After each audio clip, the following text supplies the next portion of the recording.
The value of the collection, it's truly priceless. It's truly priceless, but we're accepting offers. This is Gabriel Iglesias, everyone's favorite fluffy comedian and star of the Netflix series Mr. Iglesias. We're taking a tour of his enormous garage, which features a collection of classic Volkswagen buses worth more than $3 million. Gabriel's going to take us through what he calls the Fluffy Museum, and give us a look at some of his personal favorite buses, as well as a few other rare rides he owns.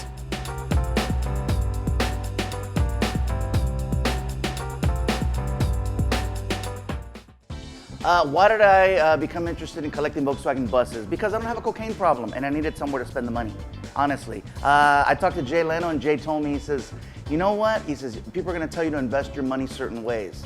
He goes, but with me, he goes, I like the cars because first of all, if they're classic, it is an investment. It's an investment you can enjoy. So you can drive them, and when you sell them, they'll be worth more. Each one of these is valued somewhere between 1 to 200,000. Now, I have no intention of selling, but at the end of the day, as soon as I'm gone, and when I mean gone, this is gonna be turned into a museum for the city of Long Beach. Gabriel says he built his Fluffy Museum to resemble the famous Volkswagen factory in Wolfsburg, Germany, with his own choices of artwork and fluffy pieces. Right here we have a 1967 Westfalia camper. I actually purchased it from a guy in Germany who had purchased it from a guy in Southern California. So the car went from Southern California to Germany, back to Southern California. So it gets around. It was completely white and it's kind of boring, camper. We wanted to put something a little bit more elegant, and we thought that this color scheme was something that looked really like, wow, look at that, you're gonna be afraid to get it dirty. Probably wouldn't want to take it into the woods now. Gabriel works closely with a team of experts to restore his newest additions to the collection and help keep all his metal babies in running order. Right here we have a 1966. This started off as a pistachio green. We decided that it needed an upgrade. I'm a big comic book guy, and so I like the Ironman colors because Iron Man's my favorite character, and so these are very much close to those colors. There's no bus out there that has this color combo. This is a 1963 15-window bus. I call this bus Quinceanera. Believe it or not, these are actually the rarest because they're only 15 windows, but people always say, oh, I want the 21, I want the 21, I want the 21, because they're just, but true collectors understand that these are super rare.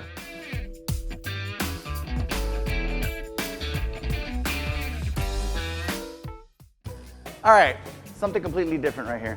I know from the front it looks like one of the other buses, but this is not a bus per se. It's actually a double cab little truck. Back in the day, people did work, just like now, and they needed trucks. They didn't come this way, just so you know. Back then, it was a working man's truck, so ain't no room for chrome. This is total aftermarket. It's pretty. And it's got an engine that'll freaking... Gabriel's love for Volkswagens doesn't stop at buses, though. The collector owns some of the rarest Beetles you can find. What we have here is one of the oldest Volkswagen bugs in the country. It's a Hoffman edition, 1950, which is basically the first year they started selling them here in the United States. An original, and I've got all the paperwork to prove it. I got more paperwork for this car than I do for most of my family members. And yeah, they say that there's one of 3 of these, and this is probably the nicest one.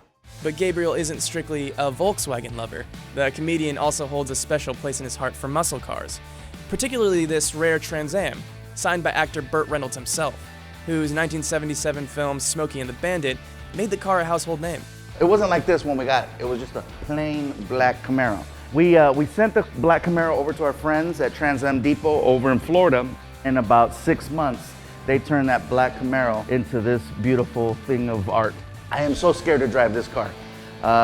Unfortunately, as soon as Burt Reynolds passed away, the value of this thing went through the roof.